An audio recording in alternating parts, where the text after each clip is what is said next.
Hello friends, welcome to my channel. Siddhu మీద హత్యా ప్రయత్నం చేసింది ఎమ్మెల్యే అని, అందులో ఘన ప్రమేయం ఉందని నిరూపించిన విజయానంద్. ఘన కాలర్ పట్టుకుని నిలదీసిన సాహితి.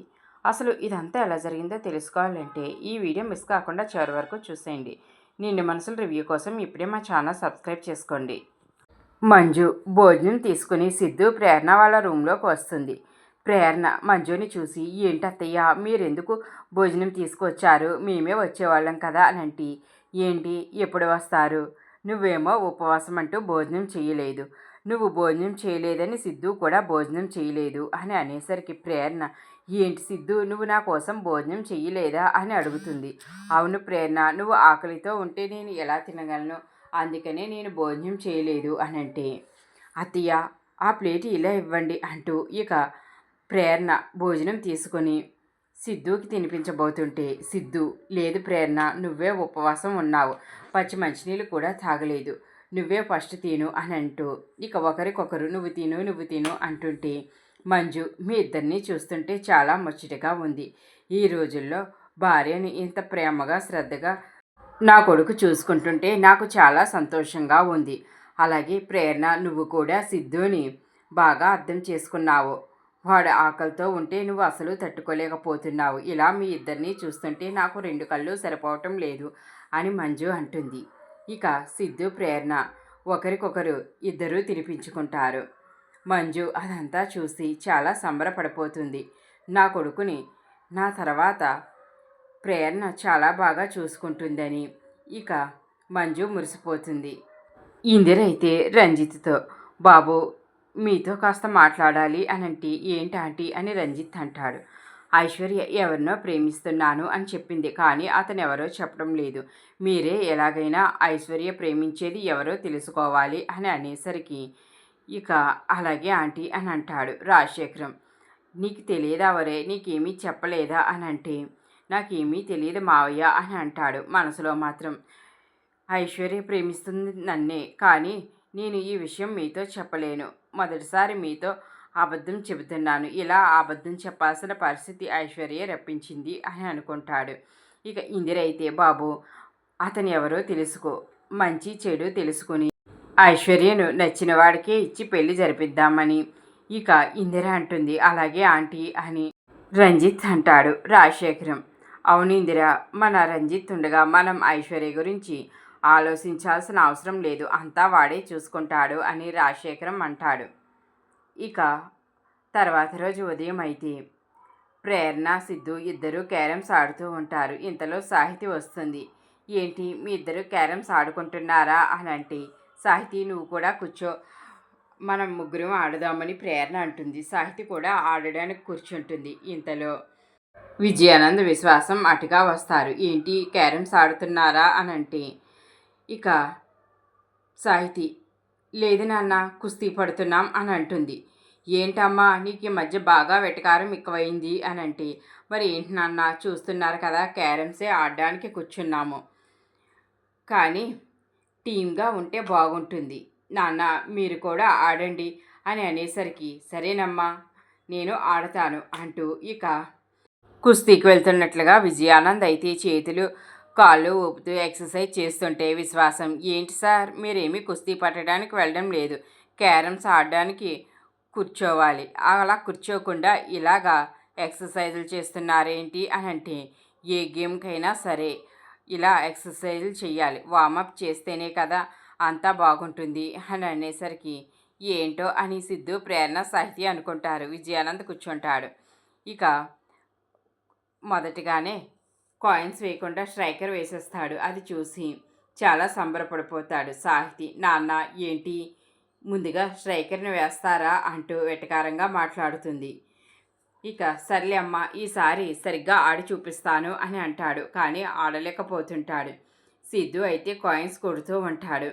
ప్రేరణ అది చూసి చాలా సంబరపడిపోతుంది. ఇంతలో ఘన వస్తాడు. సాహితి, ఏవండి ఈ గేమ్లో నా తరపున మీరు ఆడండి అని అంటే, లేదు సాహితి ఇలాంటి గేములు నాకు ఇంట్రెస్ట్ లేదు అని ఘన అంటాడు. ప్లీజ్ ప్లీజ్ అండి నా తరపున మీరు ఆడండి, నేను ఓడిపోతున్నాను అని అంటే, ఇక విజయానంద్, అవునవును వీడిని ఇదేలా కూర్చోబెట్టాలి, వీడితో ఒక ఆట ఆడాలి అని రావయ్య ఘన, సాహితీ అంత అలా అడుగుతుంది కదా, కూర్చో ఒక గేమ్ వేద్దాం అని అనేసరికి ఇక ఏంటి, సరే మీరు అంతగా అడగాల, ఆడతా అంటే ఇంతకీ నీకు ఆడడం వచ్చా అని విజయానంద్ అంటే, ఏంటి ఏం మాట్లాడుతున్నారు, ఆడడం రాకుండానే కూర్చుంటానా, అయినా ఏ ఆటలైనా నేనే గెలుస్తాను అంటూ ఇక ఓవర్ కాన్ఫిడెన్స్తో చెప్తాడు.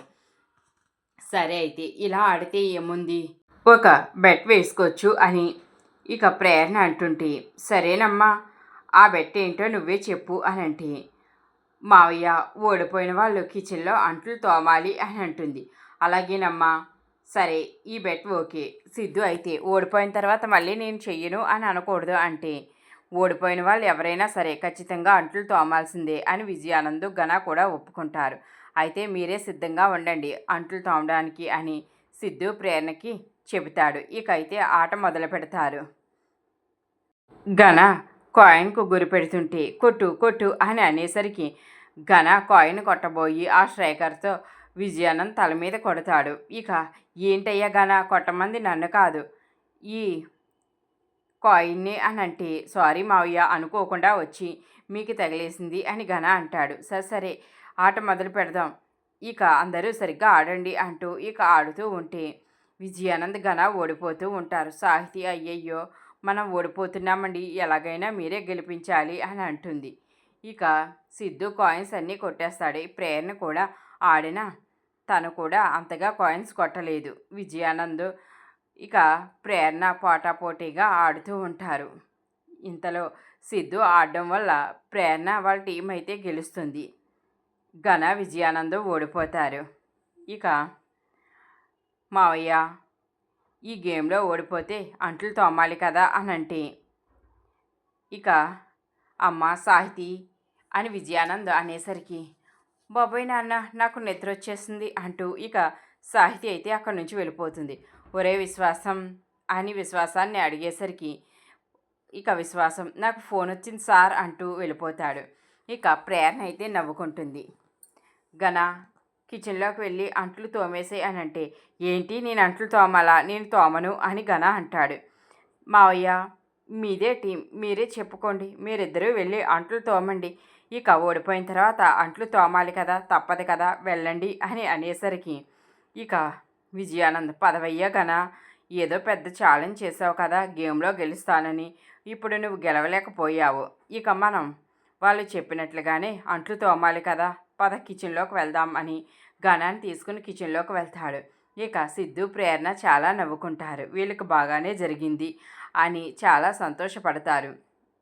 ఇక కిచెన్లోకి వెళ్ళిన తర్వాత ఆ గిన్నెలు చూసి ఘన విజయానంద్ భయపడతారు. విజయానంద్ అయితే, ఏంటి మా ఇంట్లో కిచెన్ ఉంటుందని తెలుసు కానీ అది ఎలా ఉంటుందని నాకు ఇప్పటి వరకు తెలియదు, మరి నాకు మాత్రం ఎలా తెలుస్తుంది, సర్లేవయ్యా ఇంకేం చేస్తాం, ఏదో పెద్ద ప్రగల్భాలు పలికావు, ఇప్పుడేమో ఇలాగ నువ్వు అంట్లు తోమాల్సి వస్తుంది, సరే పీస్ తీసుకో అని విజయానంద్ ఒక పీస్ తీసుకుంటాడు. ఘనాకి ఒక పీస్ ఇస్తాడు. నేను ఈ గిన్నెలు తోముతాను, నువ్వు ఆ ప్లేట్లు తోమి అంటూ ఇద్దరూ వాటాలు వేసుకుంటారు.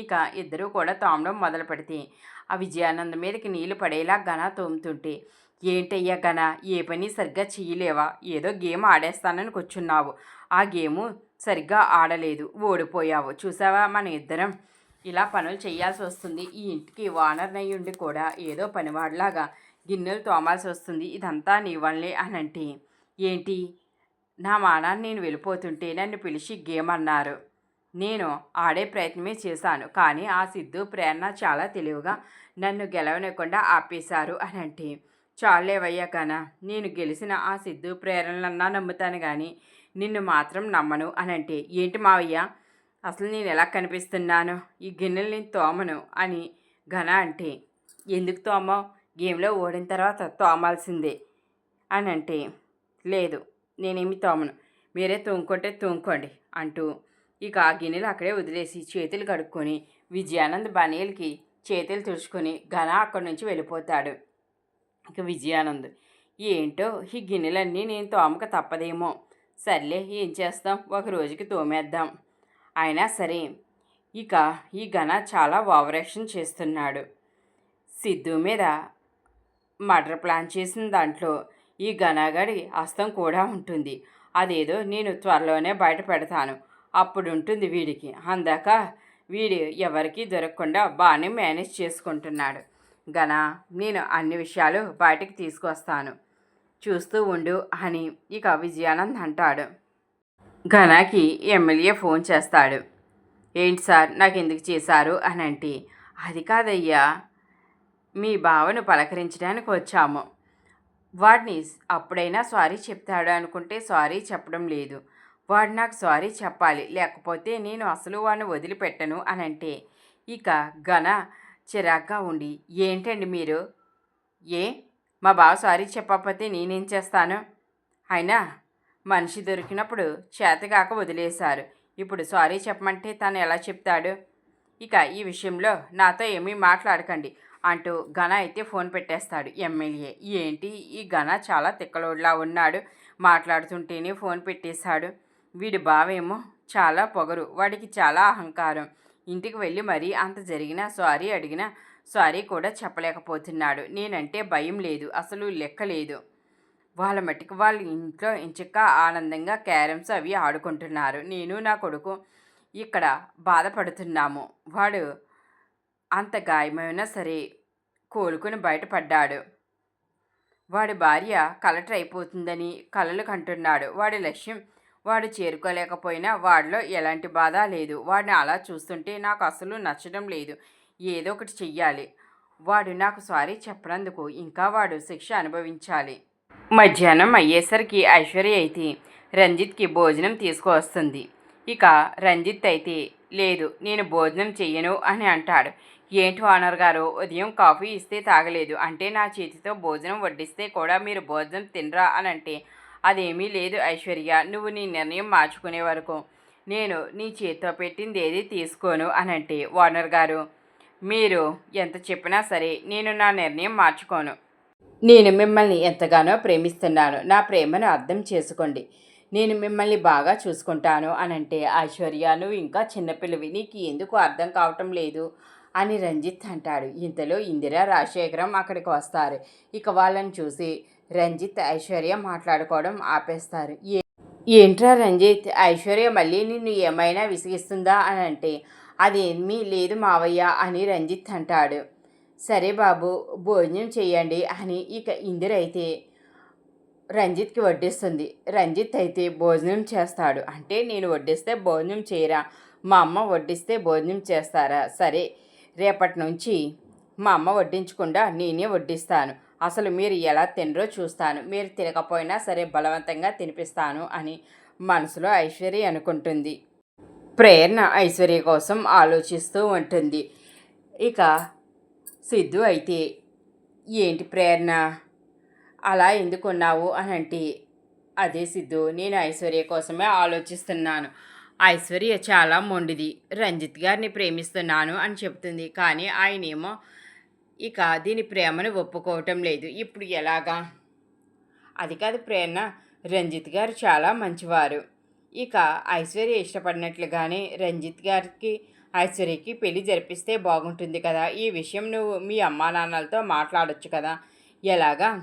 రంజిత్ మీకు బావే అవుతాడు కదా, మీ అత్త కొడుకే కదా అని అంటే, అవును, కానీ విశ్వనాథం గారు ఎందుకో రంజిత్ గారితో మాట్లాడరు. రంజిత్ గారంటే చాలా కోపం. ఒకసారి ఐశ్వర్య అయితే విశ్వనాథం గారితో మాట్లాడడానికి ఇంటికి కూడా వెళ్ళింది. ఇక రంజిత్ విషయం అయితే అసలు గుమ్మం వైపు కూడా చూడొద్దు అని విశ్వనాథం గారు చెప్పేశారు. కానీ ఇప్పుడు రంజిత్ గారి పెళ్లి విషయం విశ్వనాథం గారు వాళ్ళతో ఎలా మాట్లాడతామో, అసలు ఏం జరిగిందో మనకు తెలియదు కదా. అవును ఐశ్వర్య, అంతా మీ నాన్నకు తెలుస్తుంది కదా, మీ నాన్నతో నువ్వు మాట్లాడొచ్చు కదా అని అంటే, అవును, వీలు చూసుకుని నేను నాన్నతో ఈ విషయం గురించి మాట్లాడతాను అని ప్రేరణ అయితే అంటుంది. ఇంతలో మంజు అయితే అక్కడికి వస్తుంది. ఐశ్వర్య ఎవరిని ప్రేమిస్తుందో చెప్పిందా అని అనేసరికి ఇక సిద్ధు అయితే అవునమ్మా, ఐశ్వర్య ప్రేమిస్తుంది రంజిత్ని అని అనేసరికి మొదట మంజు కూడా షాక్ అవుతుంది. ఏంటి ఐశ్వర్య రంజిత్ని ప్రేమించడం ఏంటి అని అంటే, అవునత్తయ్య, ఇక పెళ్లి చేసుకుంటే రంజిత్ గారిని చేసుకుంటాను అని అంటుంది. మొండిపట్టు పట్టింది అని ప్రేరణ అంటే, రంజిత్ చాలా మంచివాడు, మీ కుటుంబానికి ఎంతో అండగా ఉన్నాడు. కానీ అతని మనసులో ఐశ్వర్య లేనప్పుడు ఐశ్వర్య ఇలాగా మొండిగా ప్రవర్తించడం కరెక్ట్ కాదు అని అంటే, అదే అత్తయ్య, మేము అదే నచ్చ చెప్తున్నాము, కానీ వినిపించుకోవటం లేదు. ఈ విషయం ఇంకా అమ్మా నాన్నకు తెలియదు. ఇదిగో వీలు చూసుకొని నేను నాన్నతో మాట్లాడతాను అని ఇక ప్రేరణ అంటే, అవునమ్మా, నువ్వు మీ నాన్నగారితో మాట్లాడి చూడు. ఐశ్వర్య మనసు ఎలాగైనా మార్చాలి. తనకు ఇక పెళ్లి జరిపించేస్తే మీ అమ్మా నాన్నల బాధ్యత తీరిపోతుంది. రాజశేఖరం విశ్వాసంతో, ఒరే విశ్వాసం, నేను చెప్పినట్లుగా చేయరా అని అంటే, అలాగే సార్ అంటూ ఇక విశ్వాసం అయితే బయటకు వెళ్తాడు.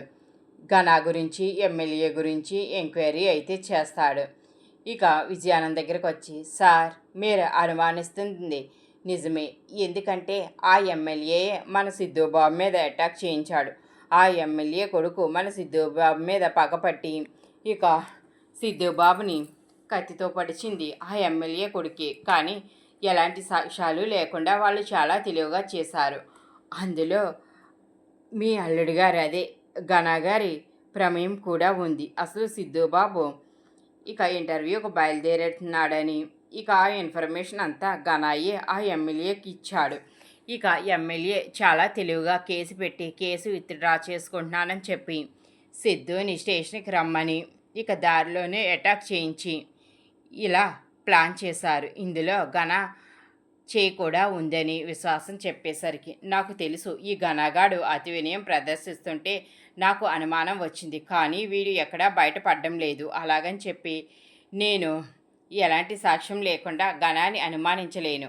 ఒక పక్క మంజు కూడా ఘన మారాడు అని అనుకుంటుంది. కానీ నాకు తెలుసు కదా ఈ ఘన ఎలాంటి వాడో, వీడితో సావాసం ఎలా ఉంటుందో నాకు బాగా తెలుసు. నేను అందుకనే వీడిని నమ్మలేదు. ఇప్పుడు చాలు, ఇప్పుడు ఈ ఘనాన్ని ఎలాగైనా బయటకు పంపించడానికి, లేకపోతే అందరి ముందు మంచివాడిలా నటిస్తున్నాడు. వీడి పద్ధతి చూస్తుంటే నాకు రోజు రోజుకి మండిపోతుంది. సరే విశ్వాసం, చెప్పిన పని బాగా పూర్తి చేశావు అని విశ్వాసాన్ని మెచ్చుకుంటాడు. ఇక ఇంట్లో మంజు, సాహితి, ఘన, సిద్ధు, ప్రేరణని అందరినీ పిలుస్తాడు. అందరూ వస్తారు. ఏమైంది అని సిద్ధు అడిగితే, సిద్ధు, నీ మీద హత్యా ప్రయత్నం చేయించింది ఎవరో తెలిసింది అని అనేసరికి ప్రేరణ, ఏంటి మావయ్య, ఎవరు మావయ్య అని చాలా కంగారుగా అడుగుతుంది. ఇంకెవరు, మన శత్రువులు మనతోనే ఉన్నారు అని అనేసరికి ఘన చాలా కంగారు పడతాడు. ఏంటండి చెప్పేదేదో సరిగ్గా చెప్పండి, ఇలాగా అర్థం కాకుండా చెబితే మాకు ఎలా తెలుస్తుంది అని మంజు అడిగేసరికి చెబుతాను అని ఇక విజయానంద్ అయితే, మన సిద్ధు మీద కోపంతో సిద్ధుని చంపాలనుకున్నది ఎమ్మెల్యే, వాడికి సారీ చెప్పలేదన్న కోపం పెట్టుకొని మన సిద్ధు ఇంటర్వ్యూకి వెళ్లకుండా ప్లాన్ చేసి మరీ సిద్ధుని స్టేషన్కి రమ్మని దారిలోనే రౌడీలతో అటాక్ చేయించాడు. ఇక సిద్ధుని కిడ్నాప్ చేసి తీసుకువెళ్ళి సిద్ధు అక్కడి నుంచి తప్పించుకోబోతుంటే ఎమ్మెల్యే కొడుకు విక్కీ వచ్చి సిద్ధుని కత్తితో పొడిచాడు. అసలు సిద్ధు ఇంటర్వ్యూకి వెళ్తున్నట్లుగా ఆ ఎమ్మెల్యేకి చెప్పింది ఎవరో తెలుసా, ఇదిగో ఈ ఘన అని అనేసరికి సాహితి, లేదు నాన్న, ఆయన అలా చేయరు, చాలా మారిపోయారు అని అంటే, లేదమ్మా సాహితి, ఘన మారలేదు, వీళ్ళ మీద పగతో ఉన్నాడు, అవకాశం దొరికింది, తన చేతికి మట్టి అంటకుండా ఇక ఆ ఎమ్మెల్యే సిద్ధుని అడ్డు తొలగించాలి అనుకున్నాడు. ఆ ఎమ్మెల్యేకి సాయం చేసింది ఘనాయే అని చెప్పేసరికి ఘన మరింత కంగారు పడిపోతాడు. మంజు, ఏంటండి మీరు ఎందుకు ఇలా మాట్లాడుతున్నారు, ఎలాంటి సాక్ష్యం లేకుండా మీరు ఘనాని ఇలా అనుమానించడం కరెక్ట్ కాదు అని మంజు అంటుంది. లేదు మంజు, నా దగ్గర సాక్ష్యం ఉంది, అందుకనే చెబుతున్నాను, లేకపోతే ఘనాని ఎందుకు అంటాను, అన్నవాడు ఊరుకుంటాడా, ఇప్పటి వరకు ఒక మాట కూడా మాట్లాడలేదు, అంటే మీకు అర్థం కావటం లేదా, సిద్ధు మీద ఈ ప్రయత్నం జరగడంలో తన హస్తం ఉందని మీకు ఇంకా అర్థం కాలేదా అని అంటే ఇక మంజు, సాహితీ కూడా ఘన మీద అనుమానపడతారు.